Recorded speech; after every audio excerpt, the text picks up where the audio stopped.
happen at all levels, and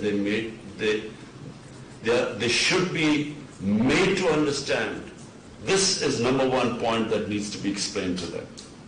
It needs to be explained on all the forums like the UN Human Rights, it needs the European Union, they also have Human Rights Commission. It needs to be explained to them. And it needs to be explained jointly by all of us. That's when it will have an effect.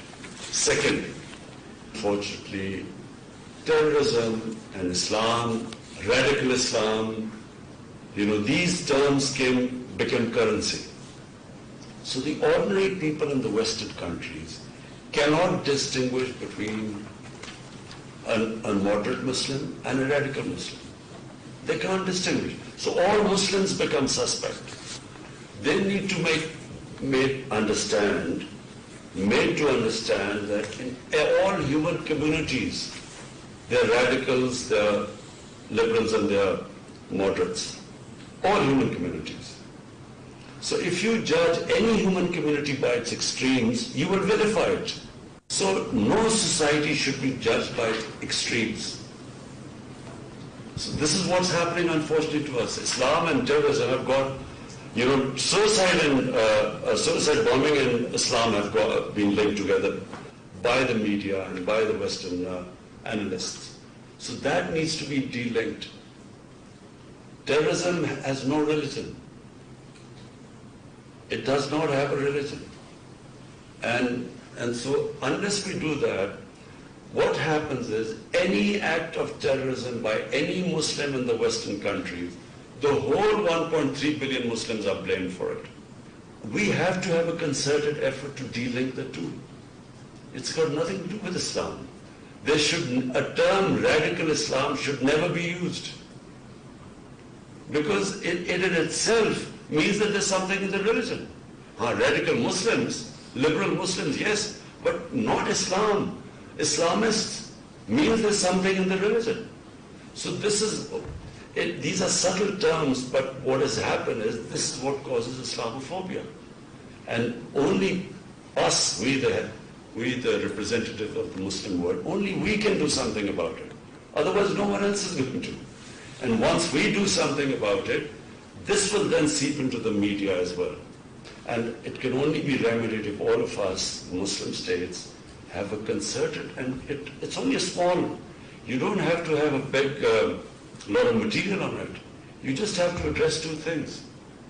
The terrorism part and radicalism part in Islam, and the other is the sensitivity we feel for the Holy Prophet. Because they immediately, the moment we react, they said they are against freedom of expression, and they said they are very narrow-minded people. And they blame that on Islam. So either way, both these are the two areas which then feed into Islamophobia in the Western countries. And that's really was my reason to inviting you here today, because I thought, it has to be a conversation we must keep having, even with your diplomats. All we want is that it will promote harmony amongst humanity. Right now, it's dividing humanity. Thank you very much. To this briefing and sharing with us your views on this very important international issue. We all face this, and we understand that in the present world there is this issue which we must jointly find solution to it. And I think all colleagues will support you. We must explain to international community the difference between Islam, real Islam, and extremism, religious extremism, and terrorism. There is a big difference, and we must jointly explain this. And I want to thank you for sharing with us this and calling us and raising this issue. And I'm sure my colleagues will share this information about this meeting with their capitals, and also will share with us here their views on this. Thank you. Thank you very much. Turkey in this regard proudly plays its part both bilaterally and multilaterally. We welcome and endorse the step the OIC foreign ministers earlier took in Niamey. We are closely working with the UN delegation of Brotherly Pakistan with a view to furthering the relevant OIC decisions with the United Nations bodies. We appreciate the efforts of Pakistan leading this initiative from the front very much. It's my pleasure and my honor to be here with this meeting, and thanks Mr. Prime Minister to this very important meeting because we are now waiting what they want to do from the Western country. They work all together against any country for the OIC. It's very important to do like him together, by media, by dialogue, by anything. And I want to thank Mr. Prime Minister for your support to Palestine and convey warm regards from His Excellency Mahmoud Abbas, the President of Palestine, and warm regards from Al-Aqsa. It's for all of them, Islam. Thank you. Bismillah ar-Rahman ar-Rahim. Assalamu alaikum. Thank you, Excellency. I am Ibrahim, Ambassador of Jordan. And we seize this opportunity to extend our thanks to His Excellency Prime Minister, who is seizing any opportunity to address the Islamophobia issue in any kind of international forum.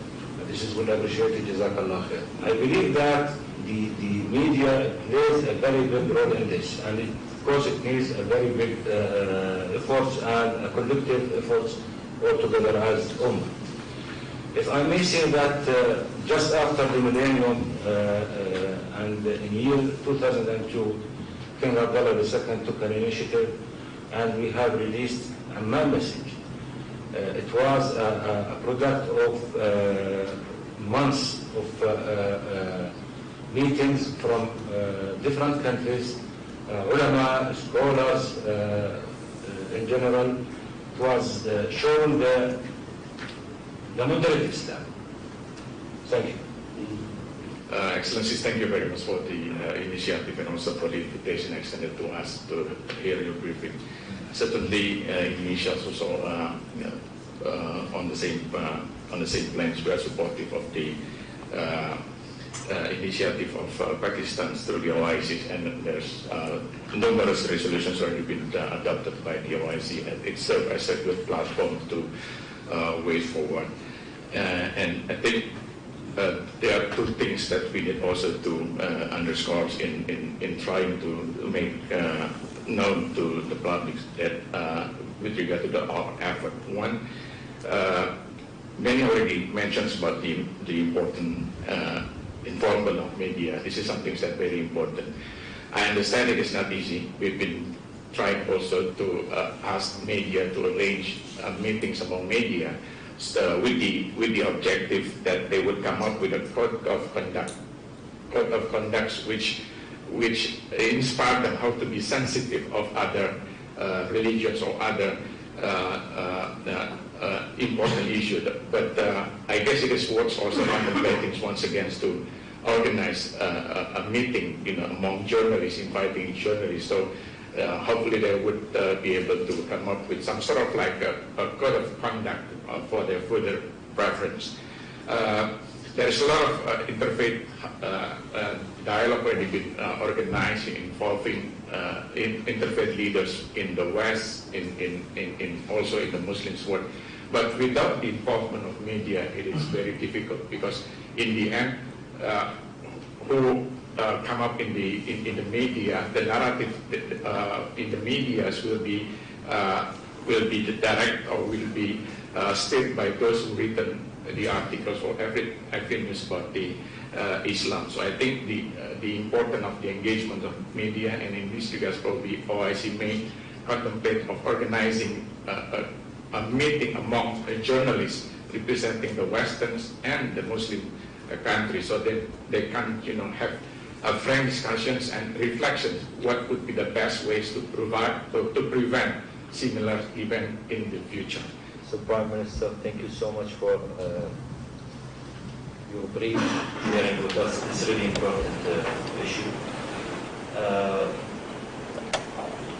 as my brother, the Ambassador of Turkey mentioned, the most important thing is to working on the OIC and the United Nations. And I think we should have a roadmap from now, put our efforts on it. Since the UAE will be next year a member of the Security Council of the United Nations, and also the next foreign minister meeting for the OIC will be in Islamabad. So I think we have a great opportunity to put our effort on that and working together and make sure all of us in this room with Pakistan, supporting Pakistan in this effort, supporting you, Excellency, on this leading the effort to support that. Assalamu alaikum warahmatullahi wabarakatuh. Thank you, Mr. Prime Minister, for sharing with us your most poignant thoughts and views and ideas about this very important issue, not only to Pakistan, but the whole of Muslim world. You will recall, sir, that it was just about 2 years ago, in this very room, that you and my former Prime Minister, Dr. Mahathir Mohamad, had a very important discussion on this, among others, this particular issue. And it was, that meeting took place just a few days after the incident in Christchurch, New Zealand.